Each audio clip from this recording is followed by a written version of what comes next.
Emotions are human, all of the emotions. Discomfort is not an emotion. In fact, it's the result of emotions. It's also something that can trigger new emotions. Everyone has emotions because emotions are human. Therefore, everyone has triggers. For example, the fastest way to get me to stop listening to anything you say is to casually use the N-word or the B-word. I think we dangerously lost the plot when it comes to the N-word. It's like a civil war going on with black people. And there's two sides. Black people, and there's and have got to go. Christ? You knew Christ. No, shit, owes me $12. And I believe that any person, especially men who can casually use the B word, are capable of any and all atrocities against women.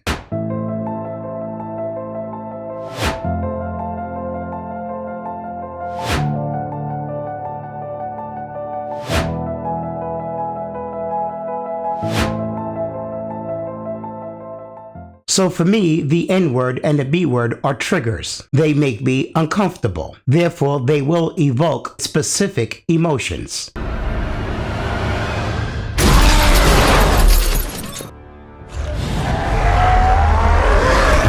This guy has some serious rage issues. However, triggers are not comparative, even if they lead to the same emotions. For example, the January 6th attack against our democracy and the Capitol was for the same triggers that led Donald Trump to the White House. When Mexico sends its people, they're not sending their best.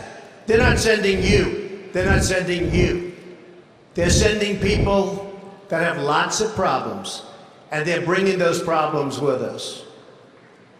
They're bringing drugs, they're bringing crime, they're rapists. Which are the same triggers that led to the Charlottesville car attack that murdered Heather Heyer. They are the same triggers that black people have been dealing with since we first met white people. The same triggers since they began their campaign of absolute domination. And these triggers are specifically racism, white supremacy, and everything that goes with it. And this specific trigger leads to anger, intergroup empathy, disappointment over the truth, and sadness over the defeats. These are the reaction to the triggers that are racism, white supremacy. These same triggers lead to homophobia, xenophobia, transphobia, misogyny, and dangerous nationalism, which leads to violence, murder, dehumanization, and rationalization of exploitation. These things are things that trigger people who marginalize others. But these things also trigger the marginalized. It makes us angry because of the inhumanity of it. It leads to intergroup empathy because we can understand what each other are going through, which also leads to empathy for other marginalized groups, which also leads to sadness over the many actions taken for people who are triggered by things like racism, white supremacy, misogyny, homophobia, etc. And we become disappointed over the defeats, which are actually a definition of the frequency for which these things happen. Now, both of these examples pretty much lead to the same emotions, but both emotions are triggered by vastly different things. Saying emotions are bad despite the triggers is exactly like saying both sides are the same.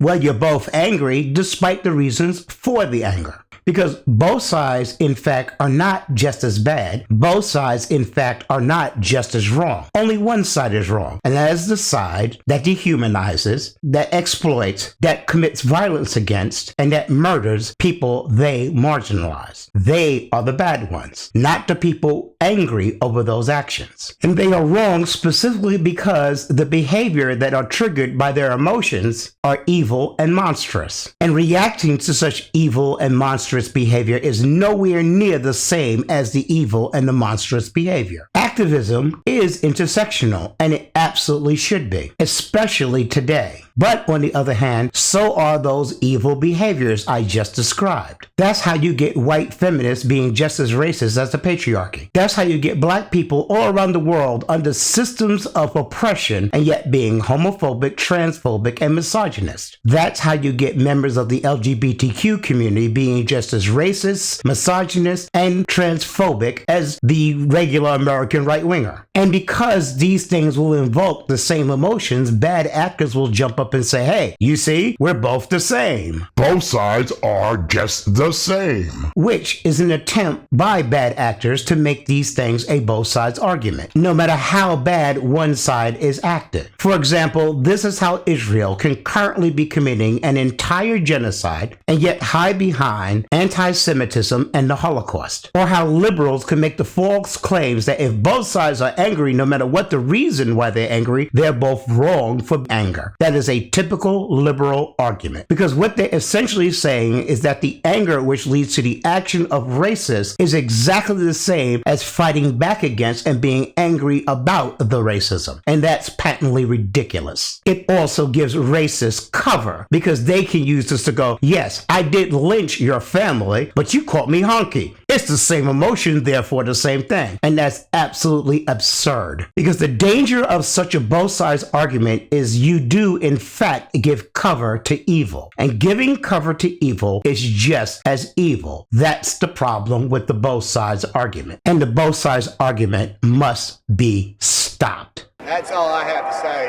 about that.